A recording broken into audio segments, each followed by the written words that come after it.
What's up, everybody? I'm sure that I won't get many people tonight.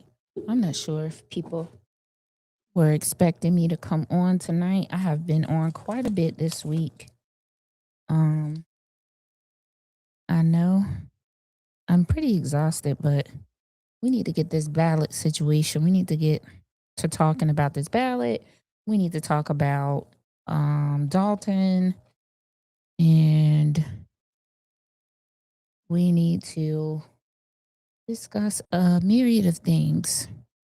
When you see this screen in front of you, I'm going to be just talking with you, not really sharing anything, just talking with you about things that we have seen go on during the week.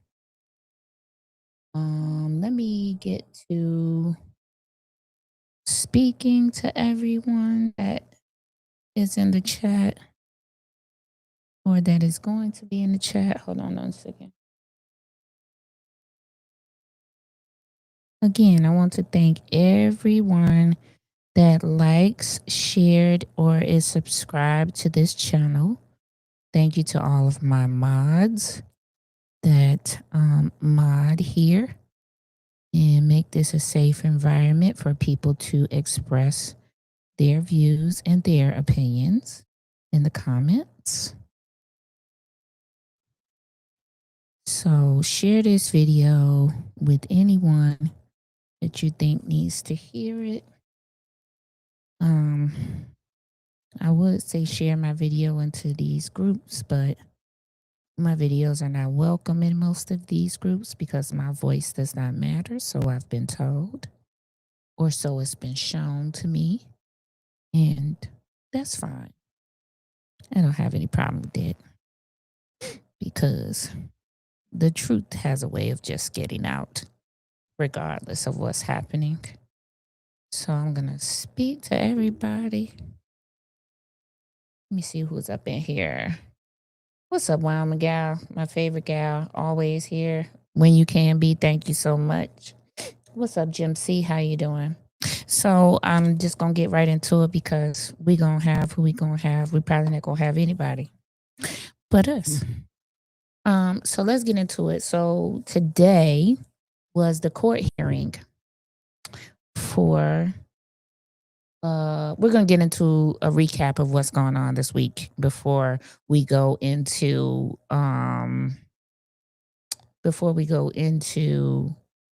the election stuff. I have everything all nice and ready to go. But anyway, hey Kathy Fields, how are you? You been waiting on me? Well, thank you. I feel loved now. Thank you so much. So I'm just starting.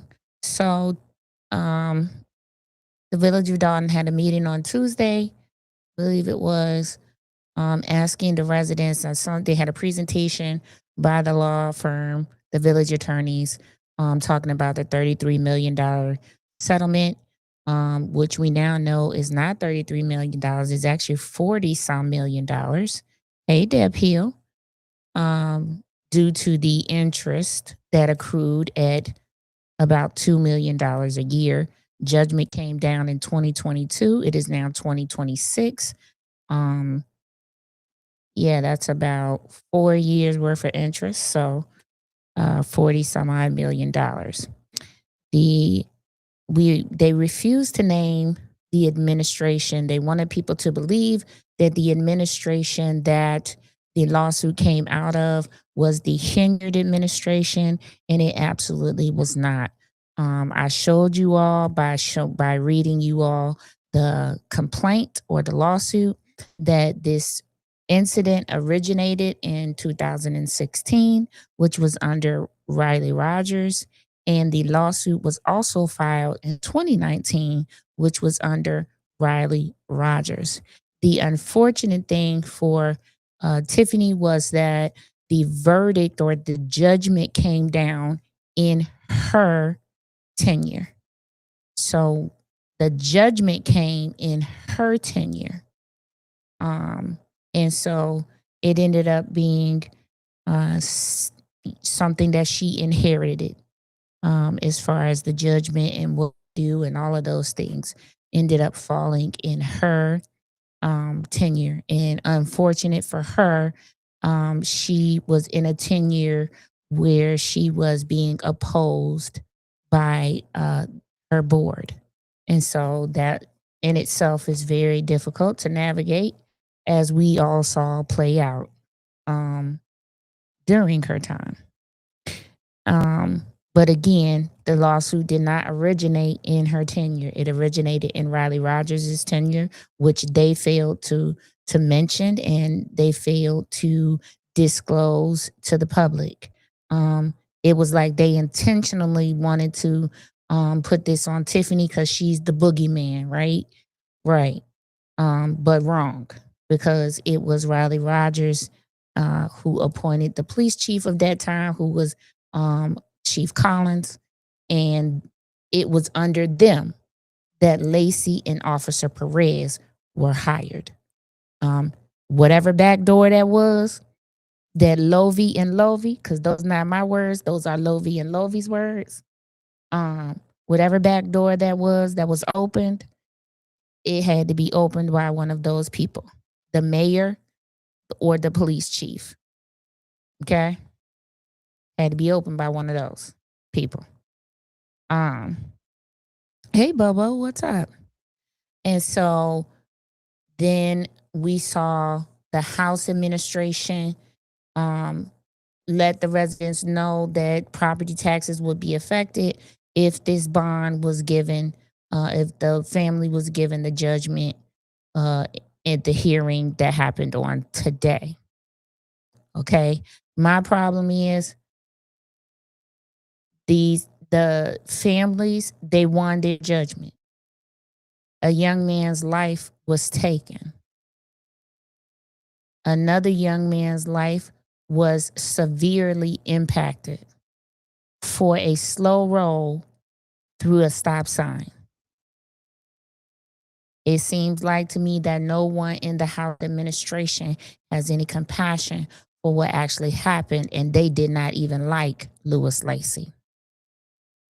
So it's confusing to me why we're all of a sudden fighting the family when you had opportunity to settle with the family, because they were willing to take, and they even admitted this, $8 million as a settlement at one point. Then they tried to tell us that it was the insurance company's fault that the settlement wasn't reached and it wasn't taken or offered, or whatever the case may be. They put these letters on a slide and said that these are the letters that they sent.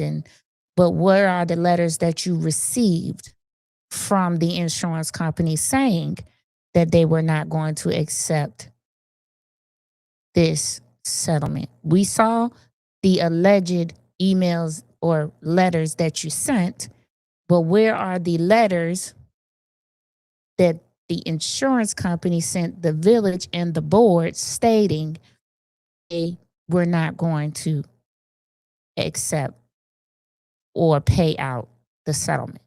That's an issue for me. And again, the views and opinions expressed on this platform are that of the super producer, but it seems like to me there is some information that is missing. And the letters that we saw in the slideshow, we could not even read. Visually, we could not even read them. In order, in the spirit of transparency, I feel like a copy of these letters should have been passed out to the residents, because why they can't get it? If this is what you're saying, and you're saying that this is the truth and this is what happened, then in your presentation, you should have had the presentation ready to pass out to any of the residents that requested one at the meeting. This should not be a situation where you needed to have to FOI for anything, since the meeting was called specifically to address this lawsuit. So they should have had, for me, now this is for me, I feel like they should have had the presentation packets ready to be handed out, just like Lori Lightfoot did, to anyone that wanted to receive one, which should have included clear copies of these letters that you say you sent.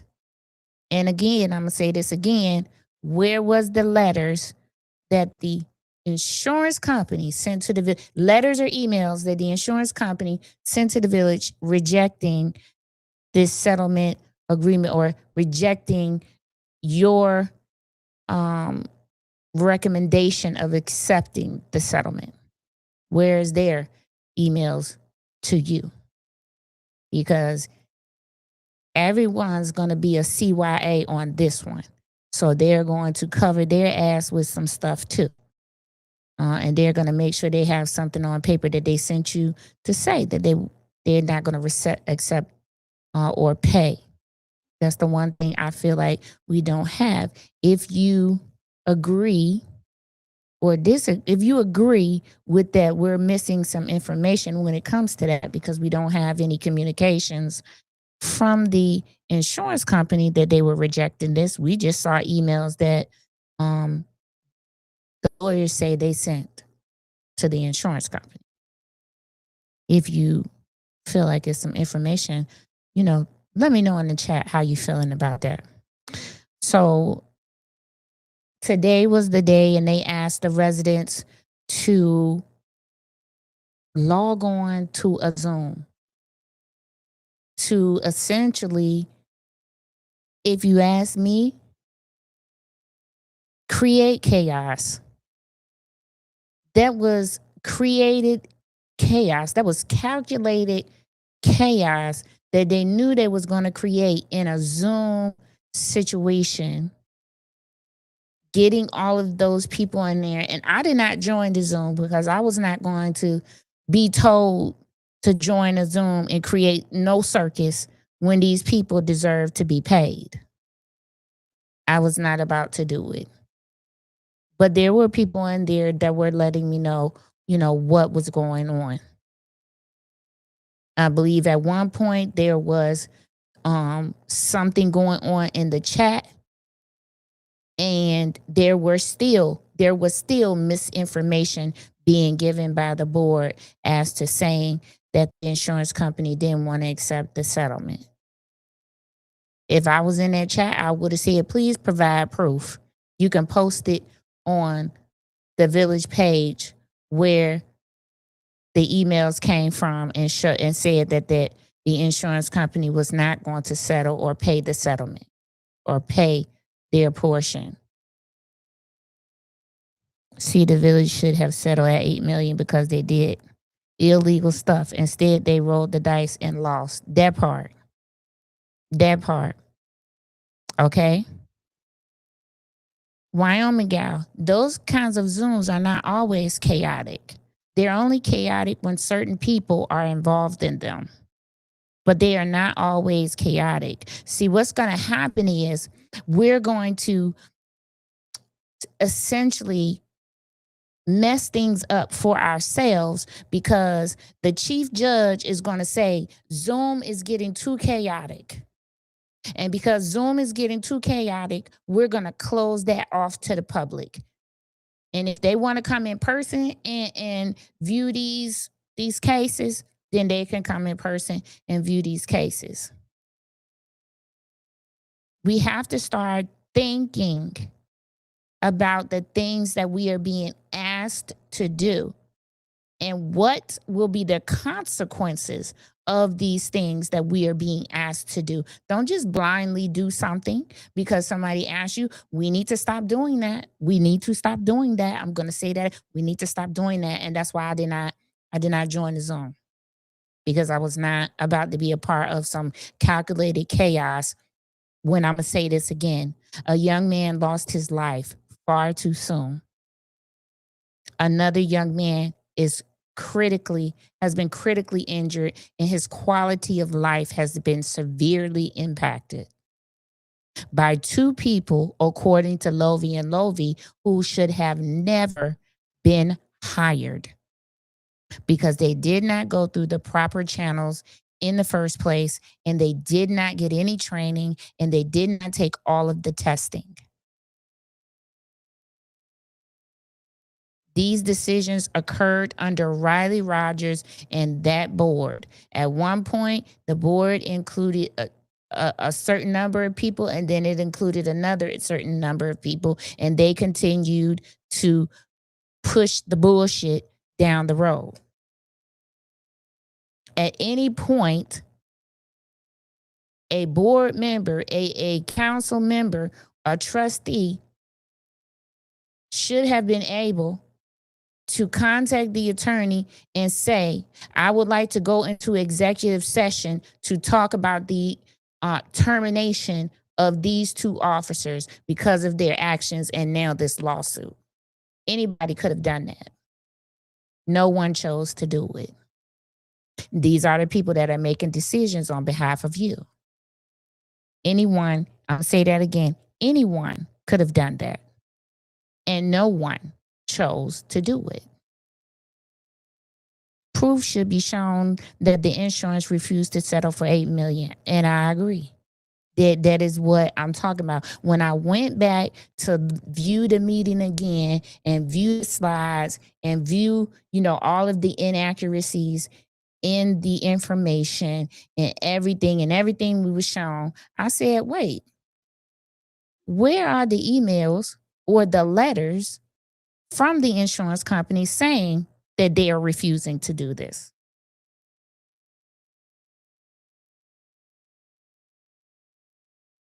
That speaks volumes. You should not be upset with whatever judgment the judge made. You should be upset that the people that were sitting in those seats did not act on your behalf and stop the ignorance. That's what you should be upset about. I can guarantee insurance will refuse. This is a general liability policy. General liability policy does not cover acts of crime. This large settlement is solely due to destroying evidence. Correct. So it was solely in the power of the people who were running the village. Again, Lovey and Lovey said these two people should have never been hired because of the way that they were hired. No training, no testing. Lacey had already had 6 accidents. One death. The other guy already had 2 deaths. I think possibly this was his 3rd one.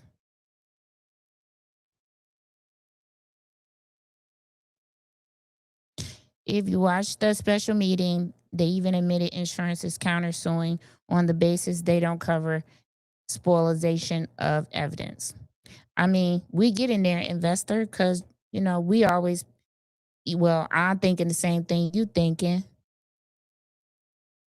That this is going to be a whole thing because they did not fire Lacey after his, 6th accident?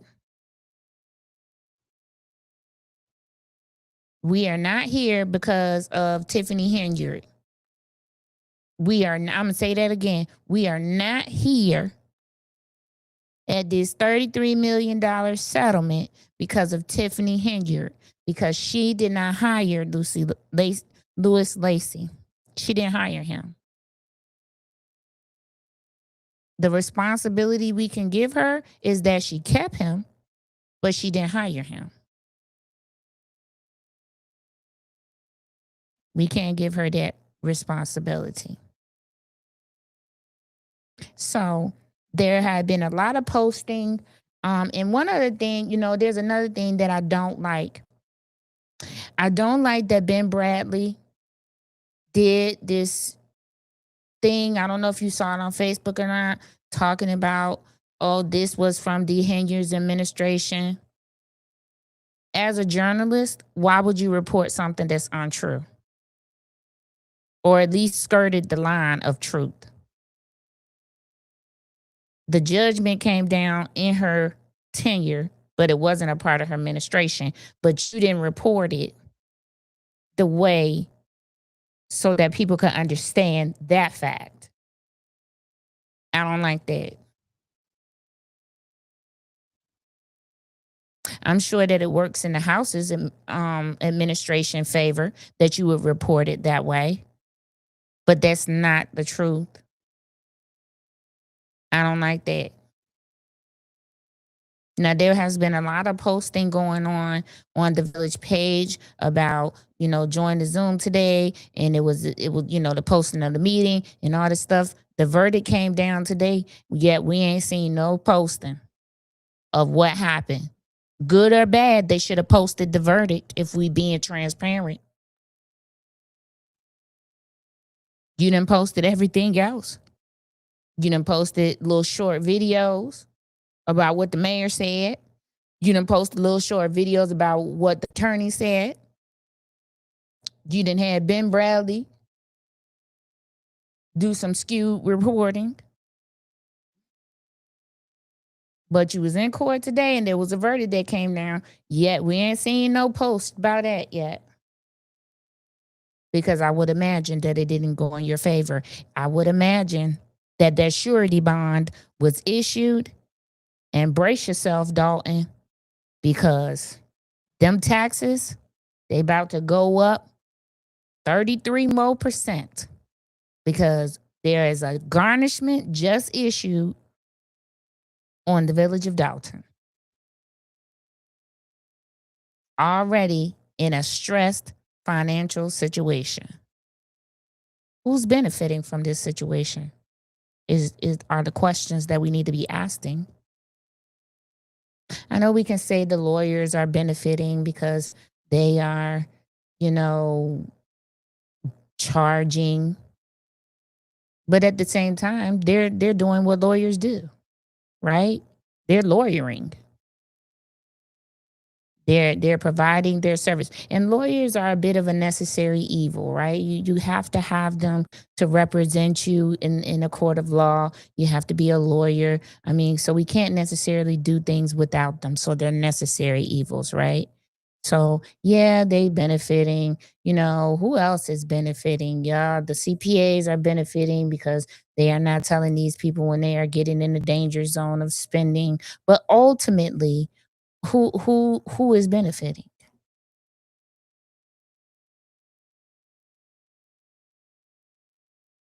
I mean, we have elected officials that run on platforms of we're going to be transparent, we're going to do things in best interest of the residents, yet there was no decision made in the best interest of the residents to fire these two police officers before they even got to this point.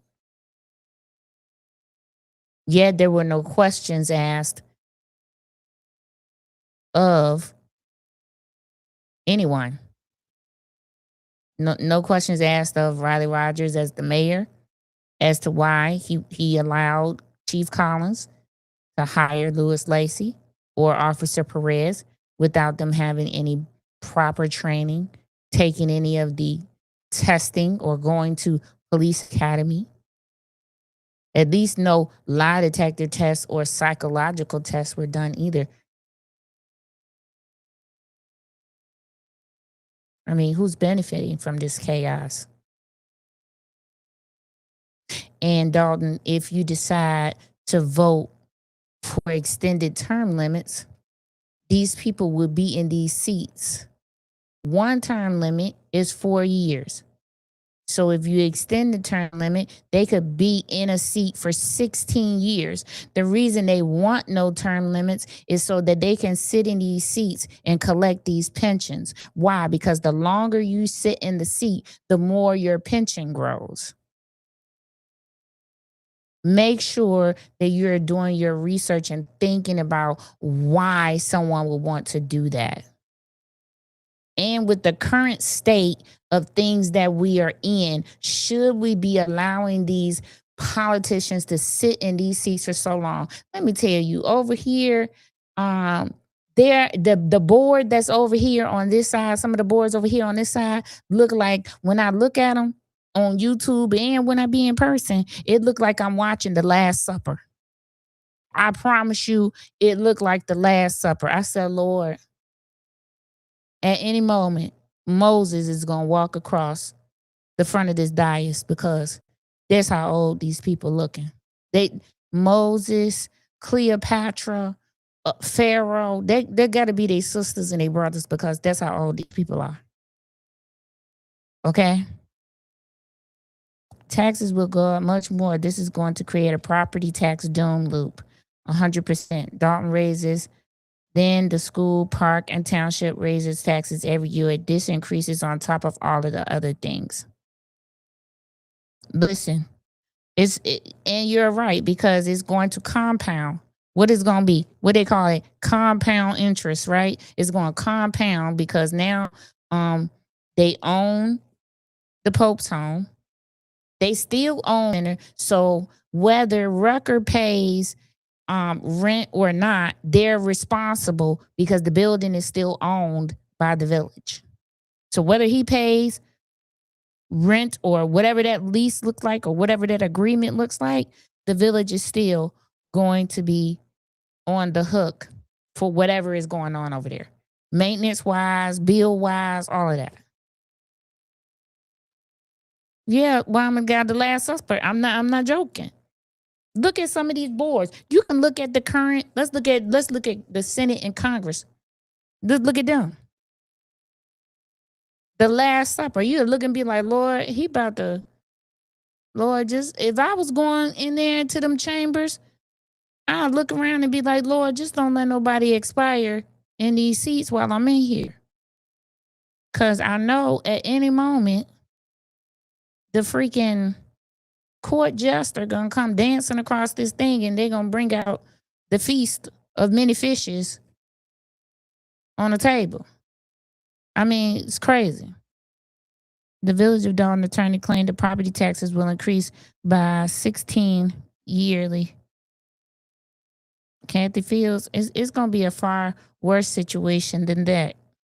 I can guarantee you.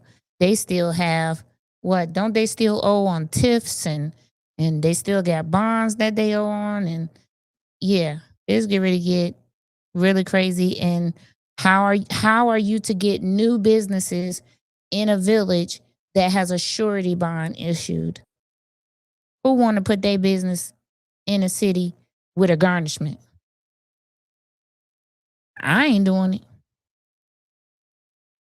Though there are some of them that look like Crip Keek. Okay. Okay. Do not pass here. That's what they look like. Just no joke. But anywho, I will have a video coming out on this that I'll be releasing because Tiffany did respond to herself being blamed for this incident. Yeah, Bubba, they still owe the Chicago for water. However, if you listen to the attorney, I told you to go almost to the end of the meeting. The attorney tells them that they are 5 months behind on water payments. Tiffany, that means that Tiffany was never behind. Imagine that. Now, they probably going to blame that on Tiffany. Oh, they behind 5 months because of Tiffany. Well, how did Tiffany keep up with the payments and you didn't? These are the questions that I would be asking. How did she keep up with the payments if she was stealing money and you not? You're 5 months behind. Why? See, they slipping things in there when you're not really paying attention because they lowered the boom and told you that taxes was going to be raised and all you could hear and see in your mind was that. And then they say we 5 months behind on the water payments. But yep, your taxes going to go up. This is exactly how he said it in my opinion. I was wondering if you were going to address Tiffany video. Yeah. She came and she told you a lot of information. And as with Tiffany, like I told you, she told a little bit of truth mixed with a little bit of lies every time. But I'll tell you this. A lot of what she said was a lot of the truth this time. It was the truth that this lawsuit didn't come from her administration. She said some other truths we're going to get into when we talk about this election. She told the truth. There is a meeting where the trustees walked out, and all of those people were in the building. Lawyers, the insurance company. She told the truth about that. We're going to get into that at a different time, though. Let's see. Bonds are, let me see. Bonds are another major issue right now, and not even sure they can issue them. They are 3 years behind on their outstanding bond disclosure requirements. They should have already received notice. If the village of Dolton pays the water late, isn't there an additional penalty? Of course there is. There's always penalties when you pay something late, right? Right. But you shouldn't focus on that. You should, the question on the floor, point of information.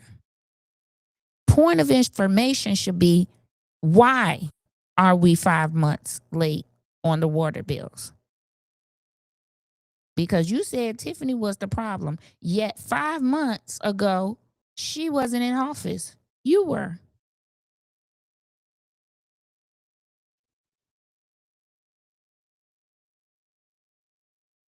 That's what they do. They give you a heavy thing to sit with, taxes. Don't nobody want their taxes raised.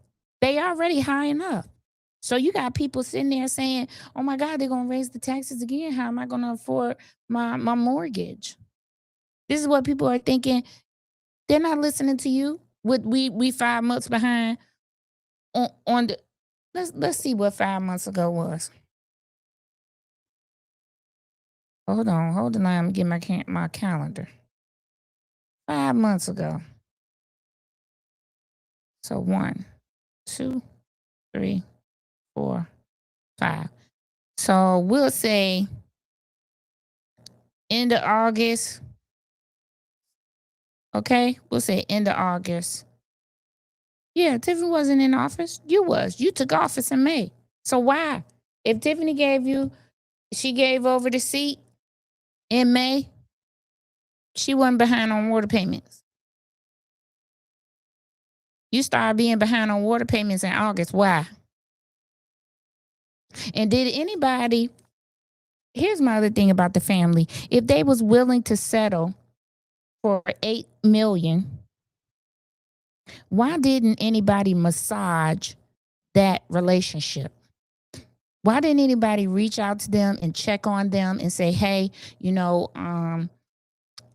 we're coming," whether it be through via their attorney, and say, "Could you pass on to the family that we're trying to make sure that they, how are they doing? Are they okay? So on, so this, that, and the third.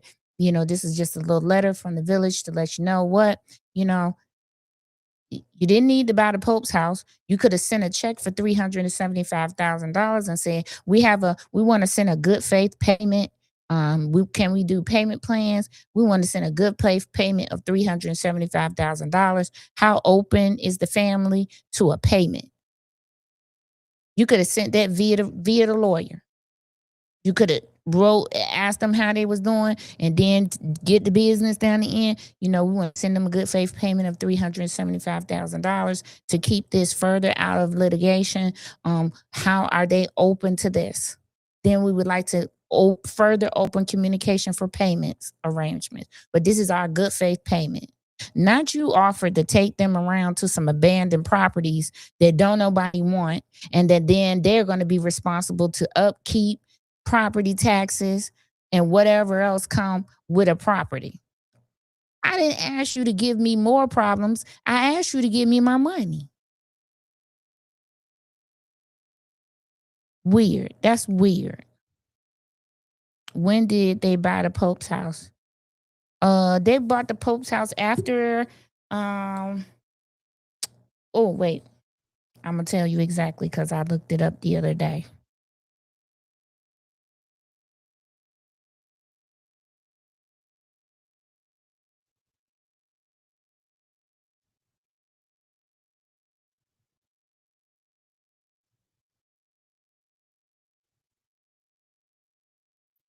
July 8th, 2025. So are you behind on water payments because you took the payments and bought the Pope's house at an auction or whatever, allegedly? Bought the Pope's house July 2025.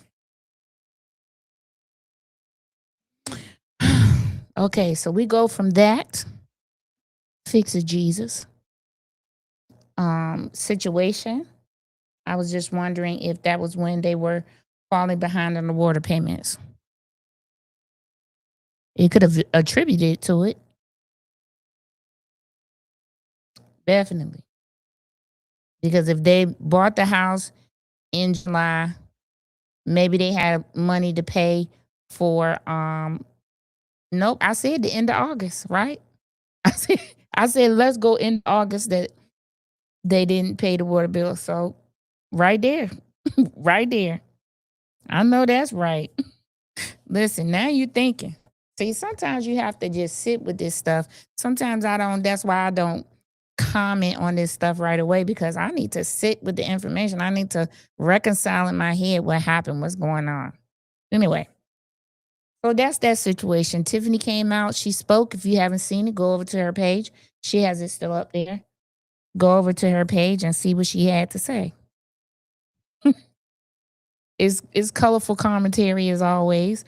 We will I will address it in a video because I want to make sure that I match up her words with facts. So we're going to do a bit of a stitch type of video for that, okay?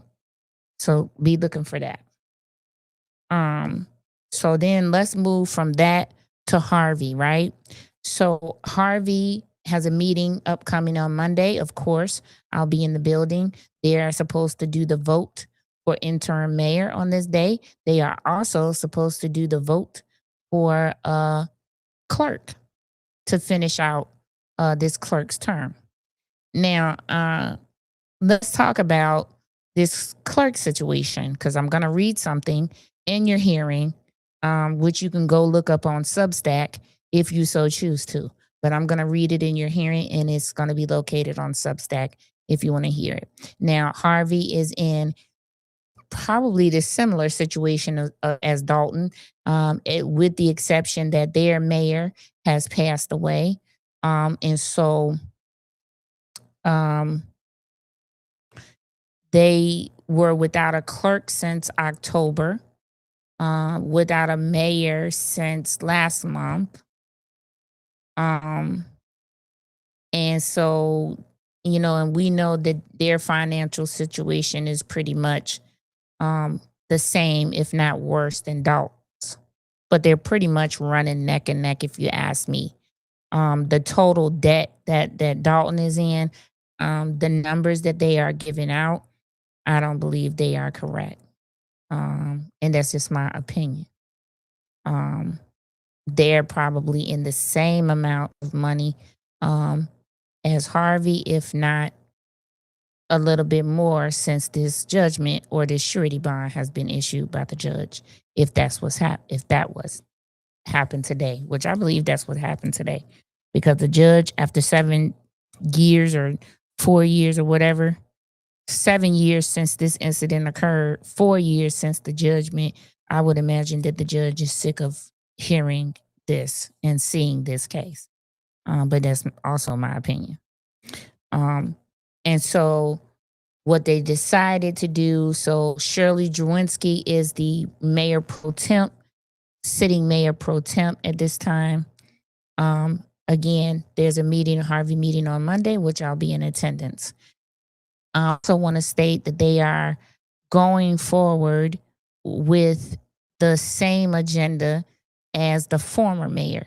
So, this Turlington Homes thing, there's a lot of controversy surrounding it, but the groundbreaking is on Tuesday. And so, interesting that this is still going on, and Harvey is in 100 and some odd million debt, and they want to build homes when your biggest tax base is business, not homes or property tax. Your best income is business tax, not in property tax. So again, that groundbreaking is on Tuesday. I don't know who is going to purchase um, real estate in a village that has asked to be declared uh, distressed, is carrying $140 million in their own admission of debt. They have severely cut staff, severely cut public safety. Um, and, these are the things that are priority. But I don't know who's going to want to buy a 250 plus $1,000 home um, in Harvey with all of those things going on. And the school systems out here in the south suburbs are not exemplary. Okay. We are going to talk about this Turlington home thing and the people that are involved in it, along with our investigation into Harvey. So we will be getting into that and talking about that. We won't be talking about any drama surrounding it. We're just going to be sticking to the fact about who owns uh, Turlington Homes, the business, what the houses are supposed to look like. And is Harvey getting anything from this situation? How are you going to have a brand new neighborhood in the middle of homes that need help with repair? And because of high property taxes, probably won't be getting any renovations anytime soon because the residents can't afford it. They can't afford to live and do renovations. So, I tried doing a bit of research on Turlington Homes. Harvey, the website has nothing on it. Oh, there's something on it now. Wyoming gal. I'll have to find it. We're going to talk about it in the upcoming lives, though, and I'll show it to you. They have 3 different types of homes that they want to build. And I'm questioning the homes because who wants a brand new home with 1 bathroom? You want to buy a $200,000+ home with 3 bedrooms and 1 bathroom? Not me. We won't be talking about that right there. Okay. What's up, Javar? Renee, 1, 2, 3, 4, 5, 6, 7, 8. What's up? We won't be talking about that aspect over here. Wow, yeah, because we just won't. We'll be speaking about the facts, the company, the owners, the area, what types of homes they are wanting to put out there, and how that's going to affect the residents that are around this community. And will anyone purchase? Because you can build a home all you want to. Somebody got to want to buy it. Okay? So I know why I'm gas. It's no problem though. Somebody got to want to buy it. It's just like if I sell my home and I put it on the market for $400,000, a home is only worth what someone is willing to pay for it.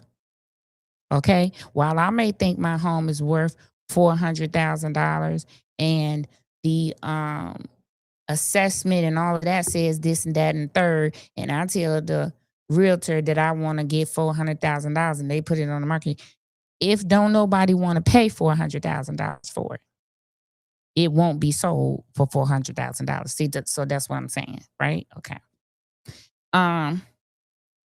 So now,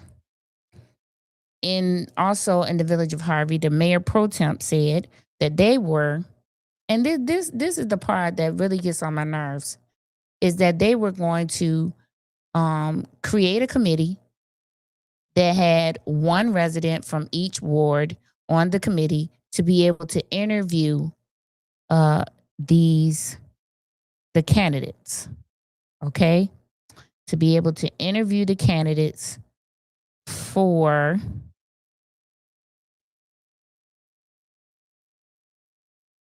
um, for clerk. I'm going to read this in your hearing, and then we're going to move. We're gonna continue to move through what we need to get through. But I want to get through these recaps and talk about this stuff because we need to start. I know that this is not exciting. I know that this is not drama. I know that you know lots of people don't care about it. Okay, fine. I'm gonna put the information out here so that you couldn't say that didn't anybody tell you or nobody talked about that. Okay. But I want to read this in your hearing. I don't know if the person wants to be revealed, but if you go on Substack, you can access this writing, and the title of it is Harvey, Illinois Needs Help. Okay. Harvey is in transition. That's exactly why process matters. Harvey is in a season of transition. Our mayor recently passed away. Leadership responsibilities are shifting. Authority is being exercised differently. And when a city is in transition, process matters more, not less. It matters because the public needs to understand how decisions are being made, who is making them, and what safeguards are in place. That is why the recent process to appoint a municipal clerk matters. The clerk's office safeguards the official record of the city, minutes, ordinances, documentation. Although this seat is being filled by appointment due to vacancy, it is ordinarily an elected office. That distinction calls for heightened transparency. Less than 24 hours notice. Panelists were gathered with less than 24 hours notice. I later learned the urgency was tied to a deadline. An appointment needed to be made by March 2nd. The timeline cannot be ignored. The clerk seat was vacated January 1, 2026. It actually was vacated physically in October of 2025. By February 19th, so Harvey, you need to check and make sure that the clerk didn't get paid from October to January 1st because they actually were not going to work and they were not doing anything in the office, anything related to clerk duties. They were not showing up for meetings, none of that. So that person should not have gotten paid from October to January. So you all need to FOI for that question. By February 19th, nearly 7 weeks had elapsed. The vacancy was not new. The urgency was not sudden. Yet the public process was condensed into a short window at the end. That contrast is what concerns me. Deadlines exist. That part is understandable. But compressed timelines reduce preparation and reduce public confidence, especially when filling a position voters typically decide. Scripted questions. And the issue I raised on day one. At the beginning of the interviews, we were instructed to read from a predetermined script of questions. Now, who asked a board of people, who asked the people to be on a board and then tell them these are the only questions you can ask? What was the purpose of the board? You should have just went on and did your BS and left me out of it. But anyway, we were told that by law, every candidate had to be asked the same questions and that clarifying or follow-up questions were not permitted. Now, I know that's a whole lie because this is an interview process done by the committee. It's a committee of people. You should be able to ask any questions that you like. I would have first questioned that statute and I would have asked for the Illinois statute, law, ordinance that corresponded to this. And if they couldn't give it to me, man, I would have been in that room raising hell. Do you understand me? I would have been saying, no, we need to all walk out. And I'm not going to let this process go forward with the lie that you're telling. Because produce me the ordinance, the resolution, the Illinois statute for what you're telling me. We got to start learning how to stand up for these laws. And all of these yes people, you're not doing anybody a service by being a yes person. You are doing your neighbors, your children, your children's children, and their children's children a disservice by being a yes person and not asking questions. On day one, I raised the concern about the structure itself. If questions are scripted and follow ups are prohibited, how do we ensure that no candidate had prior access to those questions? Now, this person is a genius. How do we verify depth of understanding? How do we distinguish preparation from performance? To address that concern, I offer a solution. Keep the base questions consistent for every candidate, but allow each panelist to ask 2 additional questions of their own. Seems fair to me. That approach would have preserved fairness while still allowing meaningful evaluation. The idea was acknowledged as a good one. However, we were told it was too late to adjust the format. And why? Because we already in the building. We already sitting at the table. I mean, the candidates shouldn't know what we gonna do, should they? Throughout the process, it was also emphasized that the appointment authority ultimately rests with the mayor pro temp and that the decision is discretionary, subject to council confirmation. She can appoint all she wants. But if the board don't approve it, but we know that the four, all now the three are the yes persons and we get a vote, we know what they're going to do. When a process is presented as participatory, but the structure limits inquiry, and when authority is simultaneously emphasized as discretionary, it can leave observers unsure about the intended role of community input. That uncertainty, not any one individual, is what concerns me. Recording and documentation. At the start of the meeting, Mayor Pro Temp Shirley Drewinski asked if anyone was recording.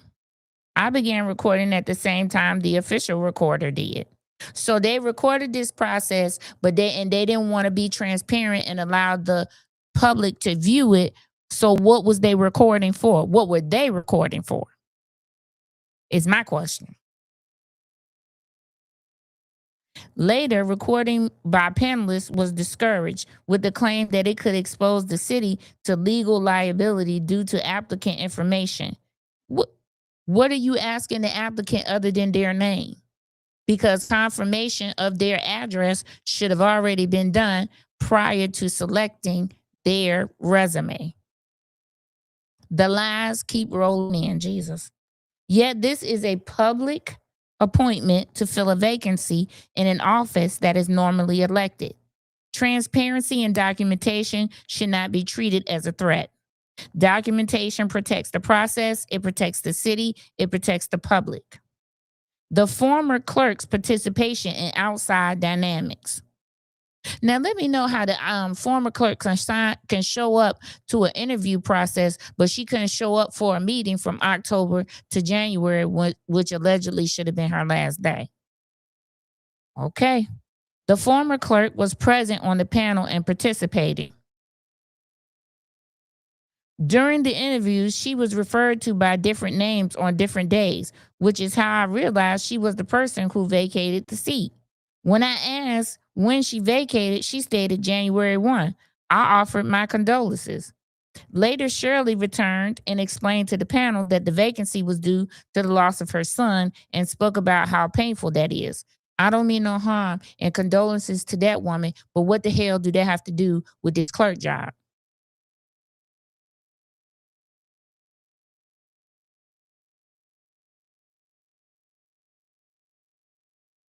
Interesting.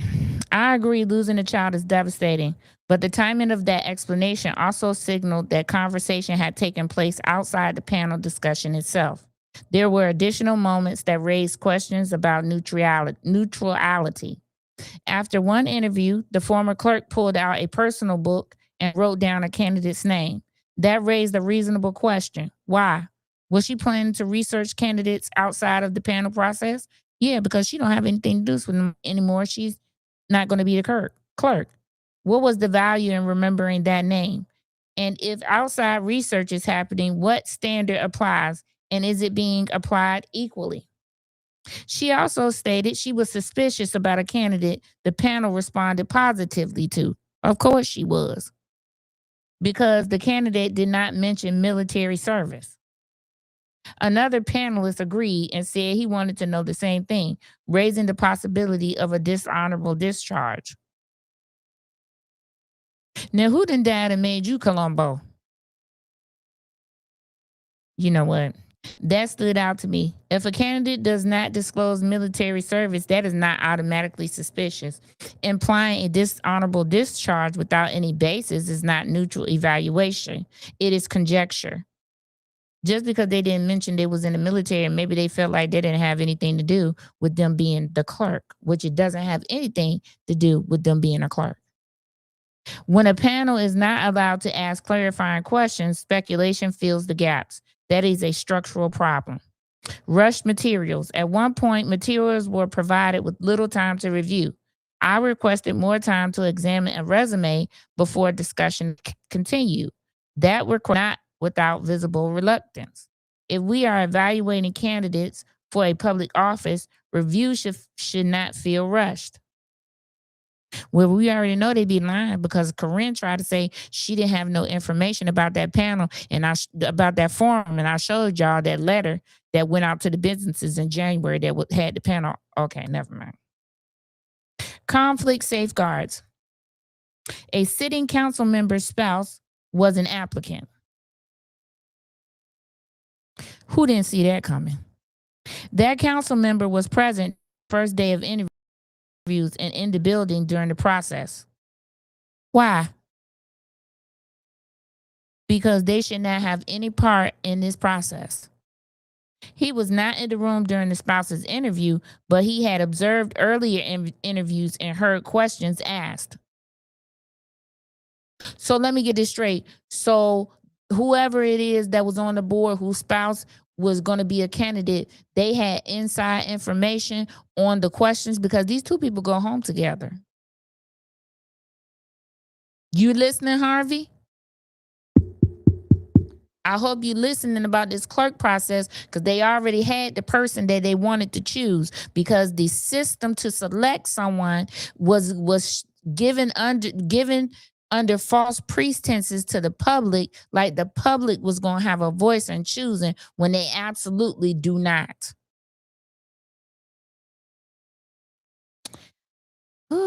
I raised the question about conflict safeguards, specifically whether the applicant would have concerns deciding matters when her sitting council member husband could present a conflict. In response was that it was against the law to ask about marriage. How is it against the law to ask about marriage? You wasn't even asking about marriage. You was actually asking about a conflict of interest that included a marriage. Lord have mercy. But the question was not about personal life, it was about governance. Conflicts of interest and recusals are structural issues in municipal government, not private matters. In public service, it is not enough that nothing improper can be proven. The process must be structured so the public does not. This isn't happening in a vacuum. Harvey has a long history of governance concerns and calls for oversight. Harvey's civic environment is tense right now. Recent public meetings have shown how quickly participation can escalate into conflict, and that reality makes clear procedures and transparency even more important. In a city with a long history of public concern about oversight and accountability, the standard has to be higher, not lower. When filling a public offices and making major decisions, the context is exactly why I raised my concerns on day one about scripted questions and block clarifying questions during the clerk appointment panel. When a city is trying to rebuild confidence, the public has to be able to see safeguards working. What Harvey deserves. Harvey is in transition, and this is exactly when leadership should lean into transparency, not away from it. We deserve adequate notice. We deserve clear conflict safeguards and recusals. We deserve equal access to candidate materials. We deserve a process where clarification is not treated like disruption and documentation is not treated like danger.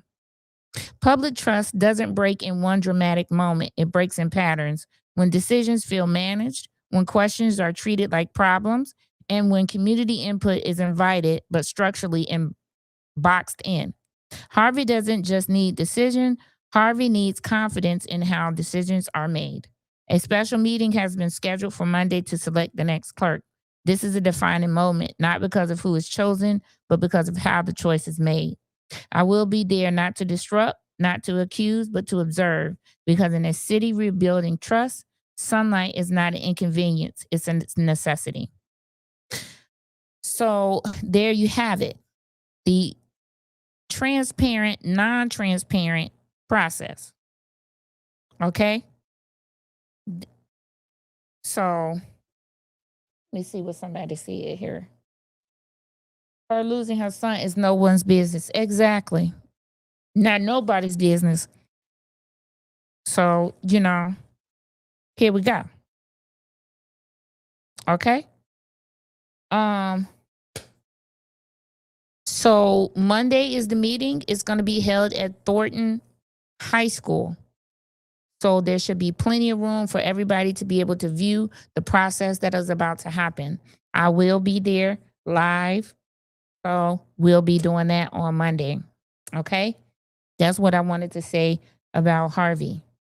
All right? And like I said, I know this is not exciting. I'm sorry.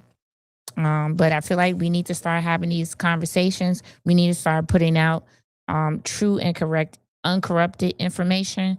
And that is somebody who was in the process telling you what happened. Nobody could record, right? Okay. Child, so many red flags. And for the people who want Durance to be the mayor, the interim mayor, you got bigger issues than I even thought.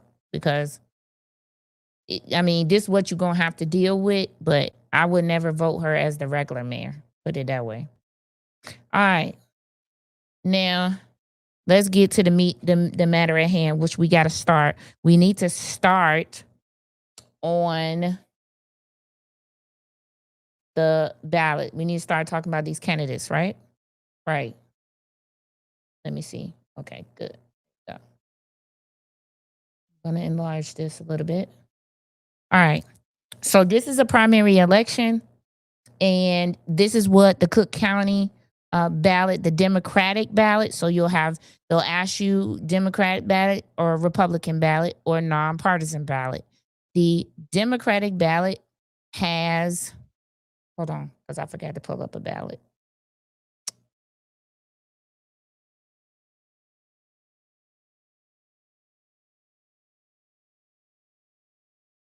All right, there you go. The Democratic ballot has all of the candidates for the Democratic Party. The Republican ballot has all of the candidates for the Republican Party. And then the nonpartisan ballot is the only ballot that you don't get to choose. You don't get to vote for any candidates. You actually only get to vote on the referendum questions. Okay? So let's look at the first section that we're going to start to talk about, and we're going to run through this. I have linked to this video.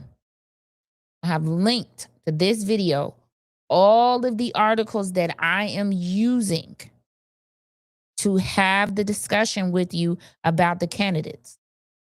You should, for whatever city, state, county you are in, you should try to find for your area where to get your information. If you need help, please reach out to me via my email, stoodupforthetea@gmail.com, and I will try to get back to you with that information. Okay? I will try to help you walk through everything. Okay? So we're going to start out on this ballot. This is what your Cook County ballot is going to look like for the Democratic Party. We're going to start out with the it's kind of going to be mixed on my presentation, but we're going to start out essentially with the Democrats. Okay. And on the left side of your ballot, it's going to start out with the United States Senator race. You get to vote for one: Kevin Ryan, Robin Kelly, Juliana Stratton, Raja Moriarty, I think that's how you say it, Steve Botsford Jr., Brian Maxwell, Jonathan Dean, Sean Brown, and I think this is Awisi Bustos and or Christopher Swan. Okay? We're going to start right there. And let me tell you what I have done. Let me find it first. Okay, the first person that we're going to start with that is running for senator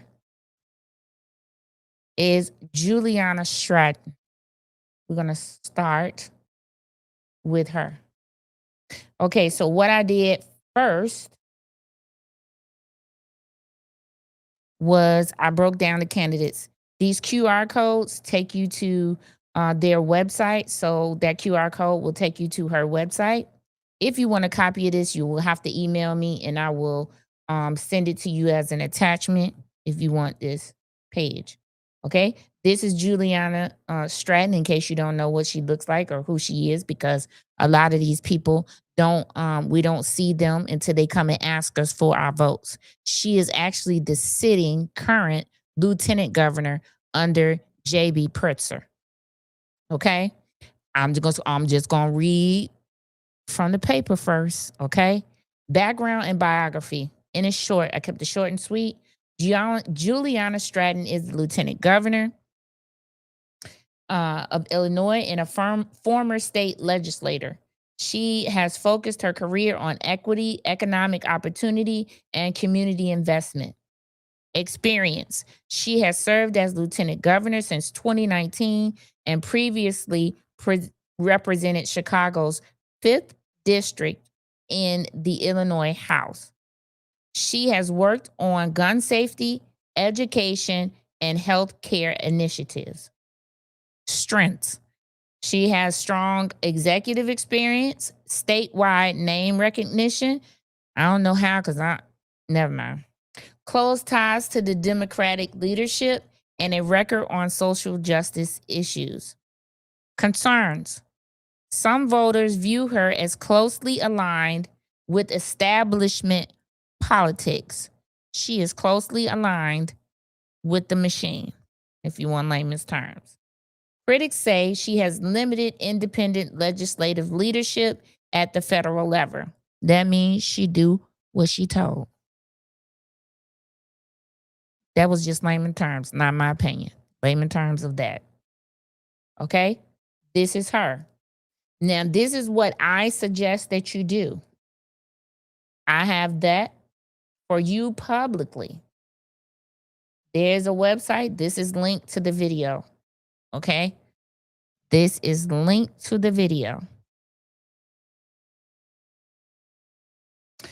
Go to votesmart.org and you can type in her name. You see this search bar? Say search for candidate. Anybody that's already either been in a political seat, is a career politician, you can put their name in here and then their page will come up. It tells you their birth date, their birthplace. She comes up from Chicago, but she's the Bronzeville area. It gives you their education. She went to DePaul University. She has a Bachelor of Science in Broadcast and Journalism. She went to the University of Illinois at Urbana-Champaign. She was lieutenant governor from 2019 to present. She was a candidate in the United States Senate. Well, that's now. She's lieutenant governor, been lieutenant governor since 2022, but she was representative. She was the Illinois State House of Representatives for District 5 from 2017 to 2019. She didn't sit on any committees, but these are her caucus committees. Then you go across and it shows you her voting record. You want to know what these people voted on and how they voted? Their records are here. Look at this. For SB 3136, you can click on these are hyperlinked. It'll take you to the bill. Authorizes more discretion by state police and positive cannabis testing terminations. She voted yes. It tells you when they did not vote, but it literally goes through every bill that they have ever voted on and tells you how they voted all in one place so you don't have to go and look for it. Okay? TK, she married to your cousin? I really don't have any thoughts on her because um I know that she has done some things in the community, but oh, let me finish this first. It also you can also find out her ratings as it relates to different things. So the Illinois Parent Teacher Association, these are all the associations or groups that rate people. They give her 100%. So you can go and look at that. But this is an invaluable tool. We're gonna go and look at Vote Smart for all the people that are already in office, so that you can see how they voted, so that you can see who best aligns with your morals, goals, ethics, all of those things. Also, I take into account their visibility in the community. Where was Miss Stratton when things were popping off in Dolton? Did she have a position? Did she help? Did she respond to anyone's emails? Did she comment on the situation? Um, in forums, these questions have not been asked. Like, because they feel like they're going to a position where they're going to be on the federal level. It's like they want your vote, but they don't give a F about what's going on in your local community. I'm not actually sure that I'm on board with people who act like that. Now, I know that she has done some things in the community, so people are saying, but I can't say for sure because she's sitting at a higher position, which is lieutenant governor. You know, where was she at in the Harvey situation? These are all of my questions. What are your views on that? These are questions that are not being asked of the candidates. They're not being asked about local issues. All they want you to do is send them to the federal government, the federal level of government, so that they can ignore you. I don't know about that. I got my own thoughts on it. I got my own way of choosing people. You got to have your own way of choosing people. Okay. But that's Juliana Stratton right there. And she's asking for your vote for the senator seat. Now, if you feel like she's your candidate, then I say do more research on her. Send her an email. Find out if she answer you. All right. The next person we're going to look at is Raja. Okay. Raja was at the Thornton Township Forum. If you go back on my channel to last year, there was a candidate forum at the Thornton Township, and he was there, and I was there recording. So all of them are on there. Juliana was there. He was there. Pretty much everybody except for Robin Kelly. She did not come, which was not surprising. Um, but anywho, this is Raja. He's community focused public servant seeking federal office. He's actually a lawyer. He's been involved in a lot of cases representing workers against big business. He's been in a lot of those. He has leadership experience, community engagement. He really does. Because of those cases, he really had to work with like the actual working people. So with those cases, community engagement, public advocacy. Um, he has limited statewide exposure and involving policy platforms. So he doesn't have a big of a name as some of the other people, and that's because he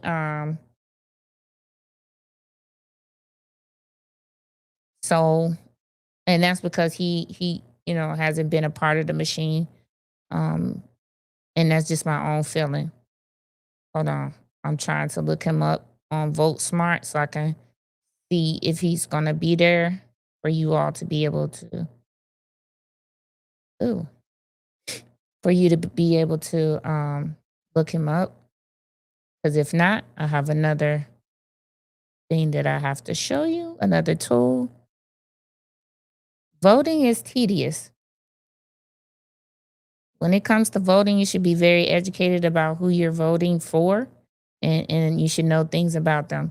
All right, so Raja, his first name is actually something else, but he goes by Raja. But this is his true first name that you're gonna see on the screen here at Vote Smart. And again, I just put his name in the candidate search here. Let me show you another tool or another um, website that you can go to. I'm going to show this right fast. It's WTTW, and they have a 2026 primary guide to all of the candidates. When you scroll, it has U.S. House Representatives, candidates for first district. They have everyone here. If their name is hyperlinked, you can click it and it'll take you to their information. Okay. Oh, Jonathan Jackson. I wonder why they didn't put no picture of him. He got a whole bunch of pictures. Oh, he didn't participate. So WTTW, they reach out to the candidates and ask them to participate before they post them. If they don't, then they don't put their picture or any of their information.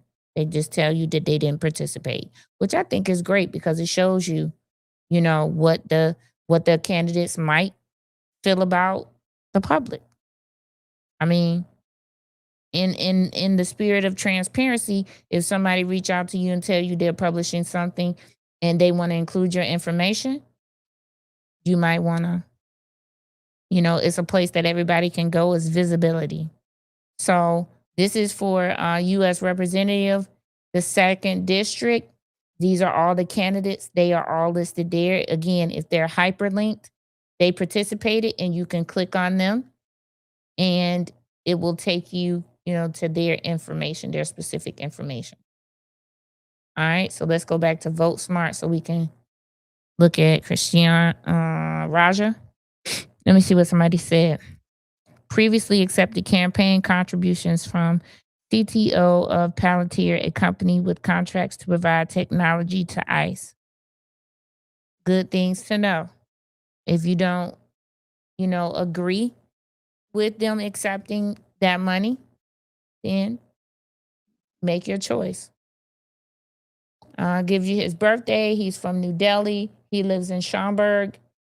He went to Harvard. He has a mechanical engineering, public policy from Princeton. Very smart person. He is a current representative.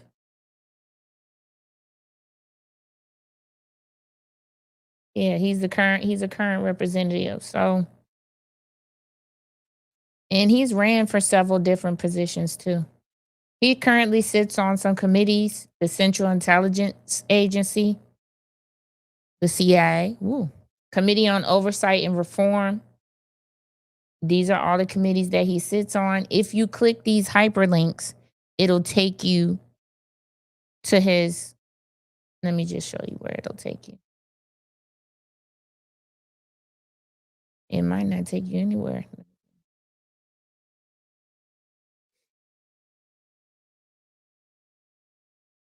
Well, I have a VP. I have a block set up on my computer and I didn't even unblock it. But anyway, for regular people, it'll take you where you need to go. Okay? And so then let's go up here. Again, you can go to votes. You click on the votes and it'll show you. Law Enforcement Innovate to De-Escalate Act. He voted no. You can click on the blue hyperlink to find out what that bill was about. If you're undecided about somebody, I say go to these bills that they voted on. and find out how they voted and then read what the bill was about. If they voted, especially if they voted yes to something you don't agree with. And again, if you go to ratings, it'll tell you, all of the different how all of the different organizations rate them. I find this votesmart.org to be very, very helpful. Look at this. Roger got some red flags. So the issues they have with him, do you support the Supreme Court's decision to overturn Roe versus Wade? He said no. Do you support expanding federal funding to support social safety net programs such as Social Security and Medicare? He said yes. Do you support a decrease in income taxes in order to balance the budget? He said no. Do you support a wealth tax in order to pay for public programs? He said yes. So these are, these questions here, these issues, give you a quick view of what they think about things. They ask them questions about issues that the public is trending and talking about. Okay. He supports legislation that this social media one. Did y'all see that? Do you generally support increased regulations on social media companies? He said yes.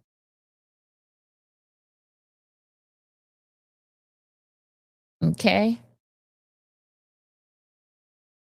So everybody, I really don't get into the campaign contributions of, who they specifically accept money from. People are having issues with this PAC money.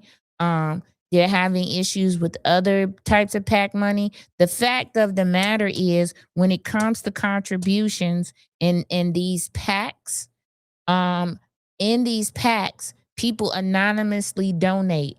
You could be taking money from somebody you don't agree with, but their name is not disclosed to you. So how would you know? So that's why I don't specifically get into donations for the federal level people. I get into donations for the local level people because those are donations that I can track. Right? They don't get PAC money normally for local, people. And if they do, that would be a red flag for me because that tells me that you can be controlled by private money, people who want to hide their identity.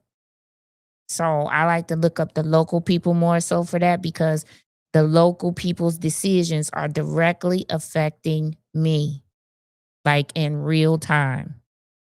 Like as easy as next week. So, um, people have their different opinions. I'm just going over the ballot, so that you'll have a general understanding of who these people are, and also so you'll know who they are. All right, let's go to the next person because we're not going to be here too much longer. Robin Kelly. Robin Kelly is the next person. She's also sitting in the U.S. House of Representatives right now. It says community focused public servant seeking federal office, leadership experience, community engagement, public advocacy, limited statewide exposure, and evolving policy platforms. Um, I have my own personal thoughts about Robin Kelly. She's not very good at handling conflict because when she was called upon to see if she could do something about the Dolton situation, she remained quiet. She did not make a comment either way, and she didn't help either. The Harvey situation, I know that some people reached out to her. She responded to some people, others she did not. But typically, she's not a person who can deal with conflict. And she doesn't comment or address it. I have a problem with people who can't address blatant corruption, let alone just state their opinion on corruption in general. I'm officially listening in the bushes while I purge and donate. Okay. So here we are, Robin Kelly. Robin Kelly was born April 30th. She's from or lives in Matson. She was born in New York. She has a PhD in political science, counseling, psychology. This is her political experience, her legislative committees that she sits on. She sits on the Energy and Commerce. Now you can go to the IGA website and or the government website and look up these committees that she's on for the federal government. You can look up all these committees that she's on. Let's go look and see if she have any issues or if she answered the question.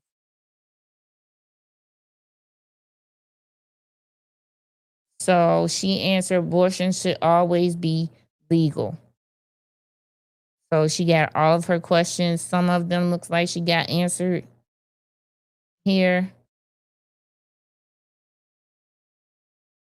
And so you can look at that. But my personal opinion is that she does not handle conflict well.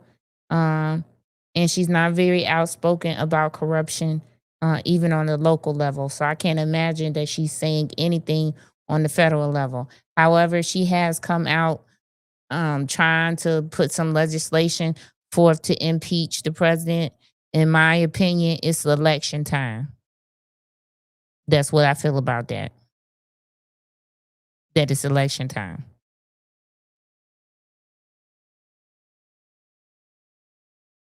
Let me show you. I'm going to show you another tool that I use to go to get information about the candidates or even get someone else's perspective about the candidates, right?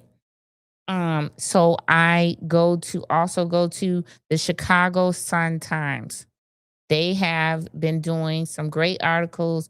What to know about Illinois' 7th congressional district Democratic primary. You can go there and they have articles on everyone. So if you put in the senator race, they have articles about that and the people, and they give you a breakdown.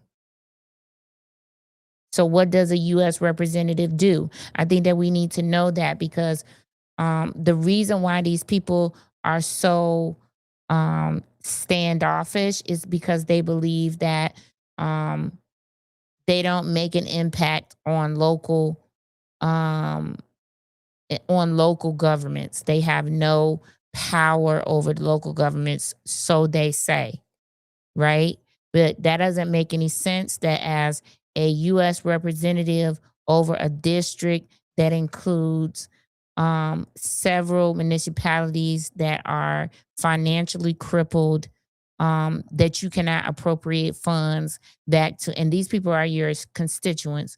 So you're telling them that you don't control that or you don't control him. You actually do because you actually control the amount of money that flows in and out of your districts, right? So if you wanted to tell let's just say the Harvey mayor, um, sir, you need to clean up your act and your attitude. And until you do, there will be no funds flowing in that direction. I believe that's like a gentle, nudge to tell them, hey, you need to stop doing what you're doing to the people down there because if you don't, you know, I'm not going to answer the phone. And who don't need federal grants and money and those things appropriated because that's what they do at the federal level. If you say, can you send money? They'll say with a nasty attitude, I don't send money anywhere. I appropriate. Well, can you appropriate your ass to send us some money to our local municipality if you gave a F? Because you did come all the way down here to ask me for my little raggedy ass vote. But when I send you an email about my municipality being in financial trouble, then you want to get into it with me about semantics. This is what sends me off. Anyway, I digress. Representatives vote on federal laws. So this is why they tell you, I don't really have any control over the local level or whatever he's doing. This is the answer that they can give you.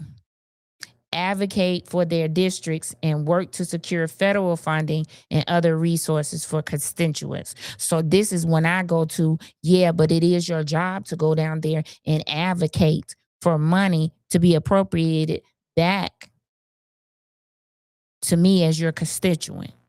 So what do you mean you don't have any control over the mayor, over what they do and don't do? You absolutely do, according to the definition of what a U.S. representative does. But anyway, we can keep playing these games. I believe these be the politics that they be talking about, right? The politics with the language and stuff. And so then the Chicago Sun-Times will go over each, candidate and just tell you a little bit about them and things of that nature. So this is another resource that I use to look up my candidates, see if they have anything on them. All right, the next one is Kevin Ryan. This person is not really well known. When I looked him up, let's go to another source that I use. We're going to use this source to look up Kevin Ryan. Let's look up Kevin Ryan. I go to Ballotpedia. I believe I linked all of these to the videos. Somebody check and make sure I link this Ballotpedia and stuff to the videos. Ryan, Illinois. All right, so this is Ryan right here. And we're using Ballotpedia because he's not going to be in votesmart.org because he's not a current sitting anything. He's a candidate. And this will be his first time running. And so if you go to Ballotpedia, it gives you a biography of them. Ryan was born in Evergreen Park. He was in the military, in the Marines. He has a bachelor's degree from the University of Illinois, and he got it in 2014. He has a graduate degree from Oxford and Georgetown. But other than that, it's not really too much information about him and he's pretty much unknown. Let's see if he took the survey. You can click on the survey to see if they took the survey. They asked him, who are you? Tell us about yourself. And then it gives the answer that he wrote.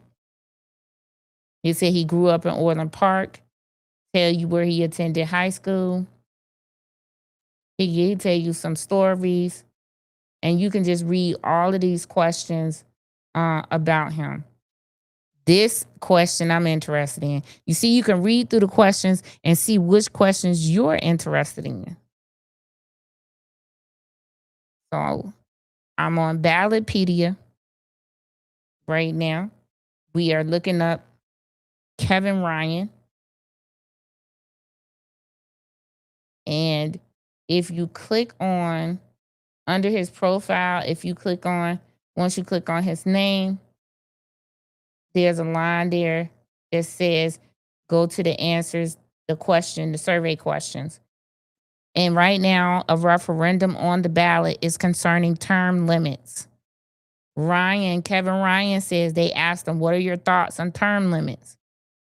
If we reformed our elections by establishing spending limits, independent redistricting commissions, and nonpartisan preliminary elections with ranked choice voting, we would see more competitive elections and term limits would not be necessary. But short of this robust long-term solution that we need, I support both term limits and age limits in Congress to prevent incumbency advantage and keeping out of touch and ineffective incumbents in office. Now, I personally identify with that. But there's questions, they send them a survey. Some people answer it, some people don't. You just need to find out if he answered it. I'm going to show you again.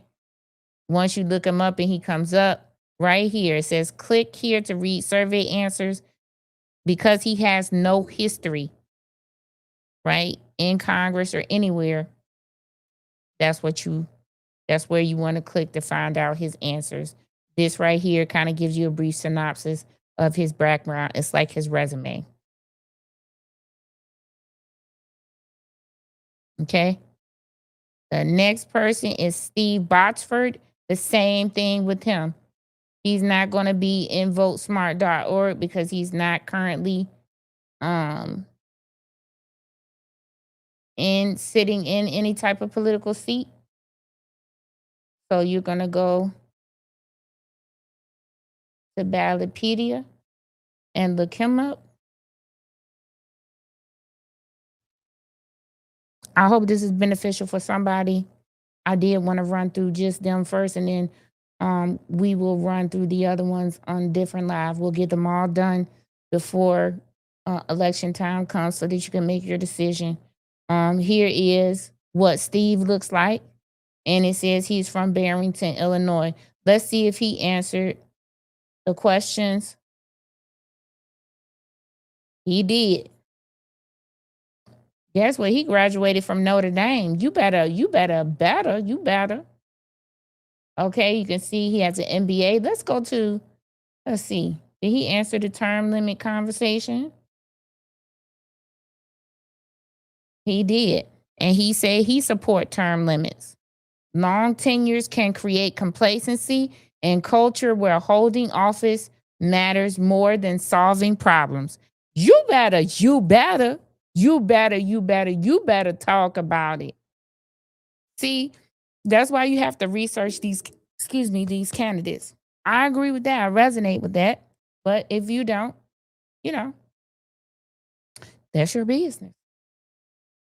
And again, I'm not here to tell you who to vote for. I'm here to give you and show you where you can find the information to get to the answer you need to.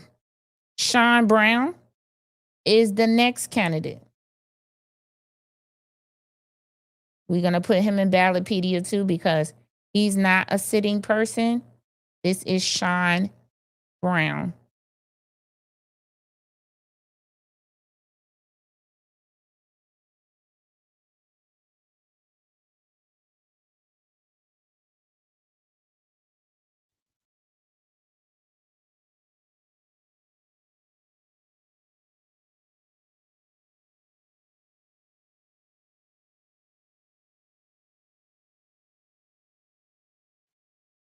All right, this is Sean Brown right here.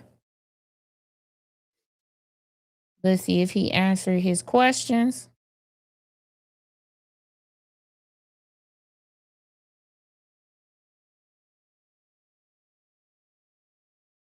He did not even answer all the questions. I already don't like that. If you can't take the time to answer the questions, then you don't have enough time to represent me. That's the way I feel about it. So he didn't answer the term limit question, which is on the referendum ballot. I think that's a important thing to know somebody's position on that for me. All right. So he didn't answer that. I don't, do with that what you will. Who else do we have here?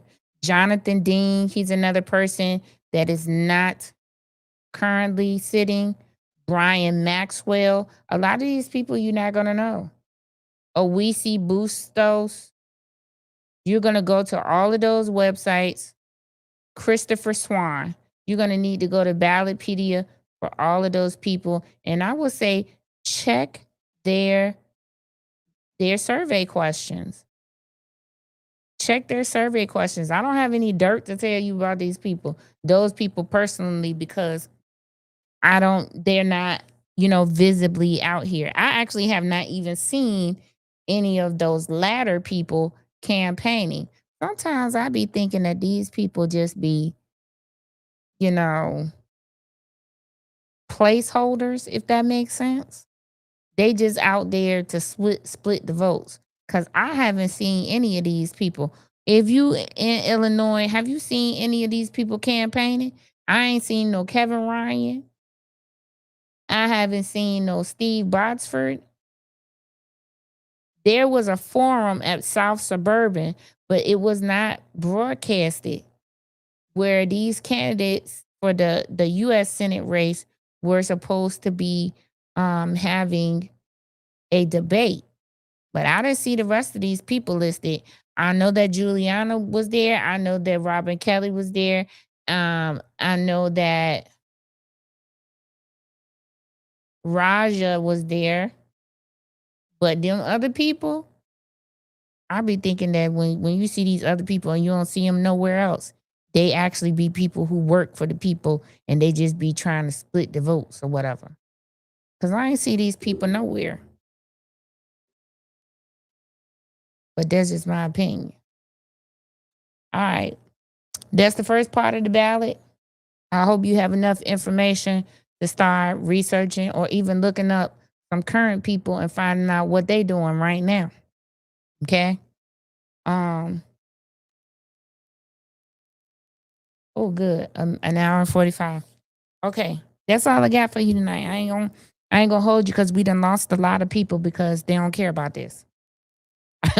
I'm just telling you. But then when you get when things start happening like $33 million lawsuits and stuff and no money coming into your area, then you start trying to search for answers and why. But you didn't take it upon yourself to get educated on your candidates and your process and all of those things.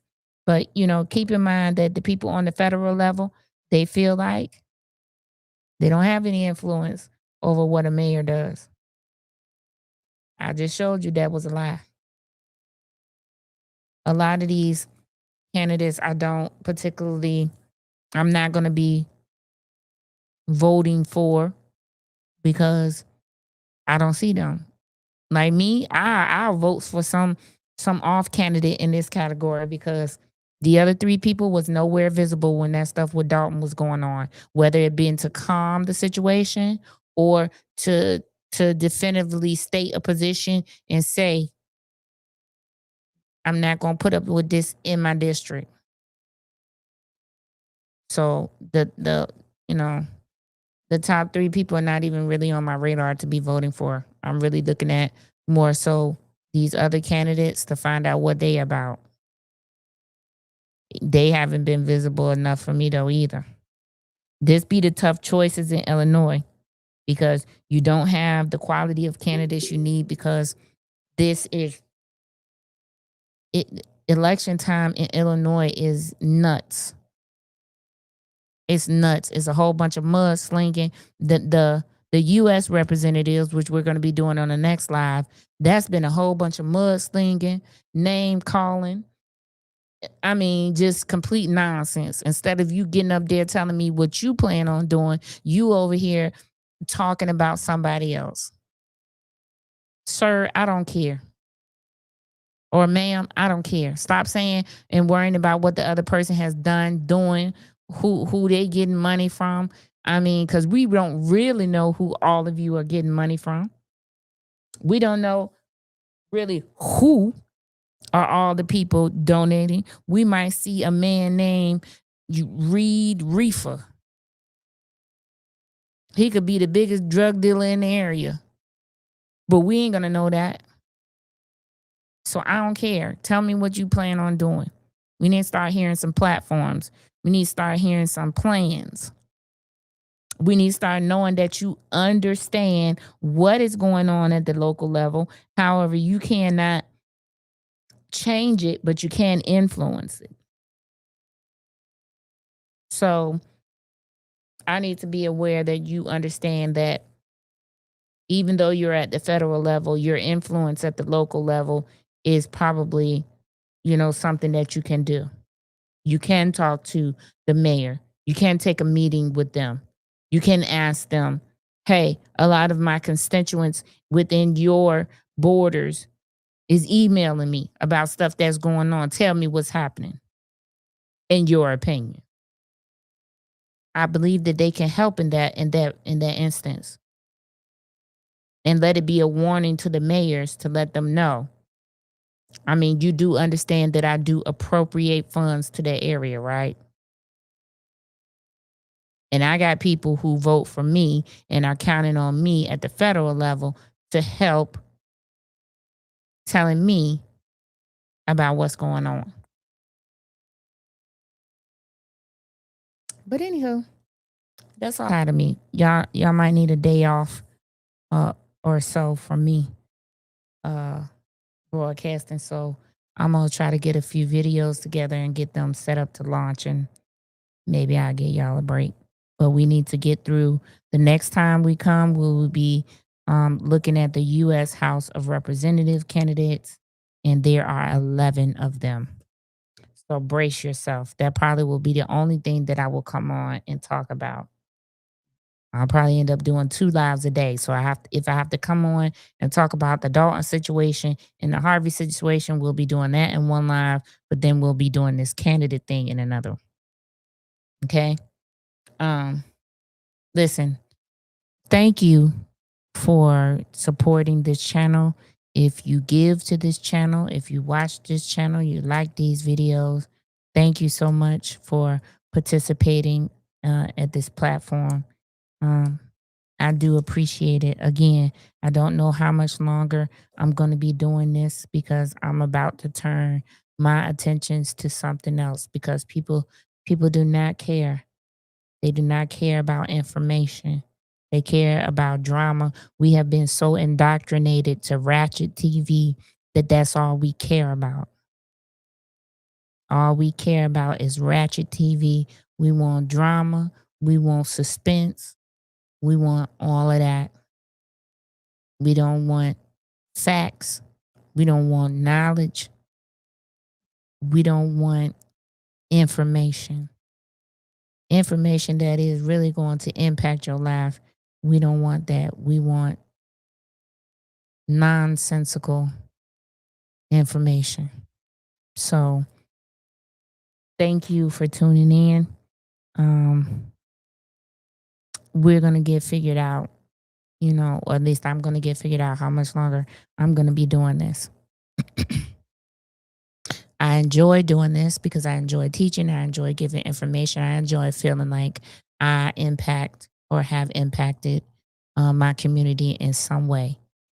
But I can also figure out how to do those things in a in-person setting as well. But you know what? Thank you. Thank you for being here. Thank you for sharing, liking, subscribing to this platform.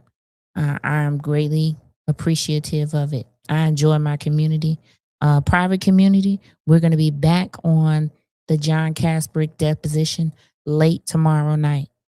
So we'll be in the private community late tomorrow night talking about this John Casbrick deposition. Since we have learned how to cook books, we pretty much on our way to becoming CPAs.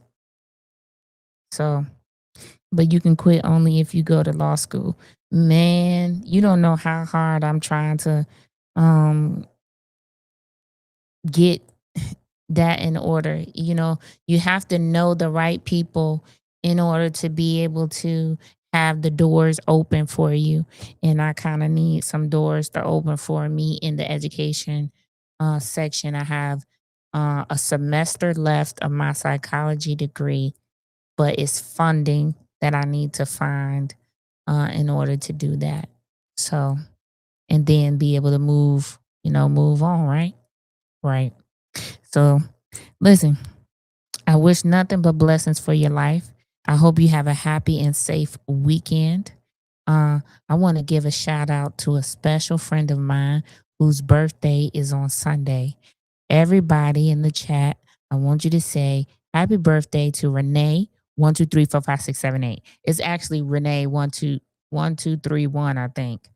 Happy birthday to you, Renee. Her birthday is on Sunday. And listen, I hope you have a great birthday. Very wonderful, beautiful person. And enjoy your day. All right. Everybody enjoy your weekend.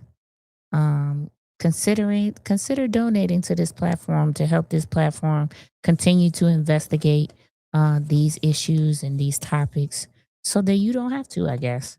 But at least tell you where you can find the information. Don't forget votesmart.org, WTTW, Ballotpedia, and the Chicago Sun-Times.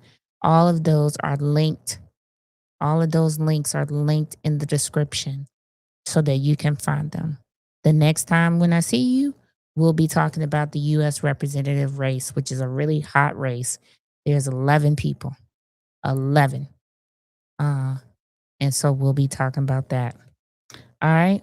I'll see you guys on the next one. Private community. I'll see you guys late tomorrow night. Late.